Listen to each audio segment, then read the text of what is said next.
మాజీ సీఎం కేసీఆర్ పై తీవ్ర విమర్శలు చేశారు మంత్రి వెంకటరెడ్డి. నల్గొండ నాశనం పట్టించి కేసీఆర్ అని ఆరోపించారు. ప్రజలకు క్షమాపణ చెప్పి నల్గొండకు రావాలన్నారు. ఎండాకాలం కూడా రాకముందే నల్గొండ ప్రజలు త్రాగునీటి కోసం ఇబ్బందులు పడుతున్నారని, దానికి గత బీఆర్ఎస్ ప్రభుత్వమే కారణమన్నారు.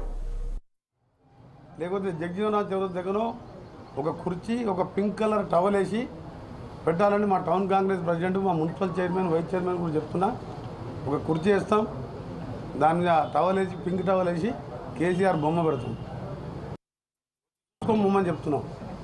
దుర్మార్గుడు మా నల్గొండ నట్టేట ముంచి ఇవాళ ఫిబ్రవరి మాసం కూడా కాలే మంచినీళ్ళు లెక్క వస్తుంటే మన కలెక్టర్ గారు రివ్యూ చేసి చెప్పినాడు, బోర్లు వేసినా పడతలేదు, మీరు ట్యాంకర్లు ఏర్పాటు చేసుకోండి సమ్మర్. నల్గొండ జిల్లాను ఎండబెట్టిందే కేసీఆర్. అందుకనే కదా మన ఎన్నికల్లో ఘోరంగా చెప్పుతో కొట్టినట్టు ఆ రిజల్ట్ ఏంది? 100 కోట్లు ఖర్చు పెట్టిన మా కార్యకర్తలు, ప్రజలు వీని మోసాన్ని గుర్తించి ఒక్కసారి యూనివర్సిటీ కాదు కదా, యూనివర్సిటీలో ఏమవుతుందో కూడా తెలియదు. ఇలాంటి ఎడ్యుకేషన్ మినిస్టర్ ఉండేనా? అందుకనే ప్రజలు ఈరోజు జిల్లాను మోసం చేసి కనీసం మూసికి సంబంధించిన బునియాది కానీ ధర్మారెడ్డి కాలువలు పిలాయపల్లి పూర్తి చేయలేదు.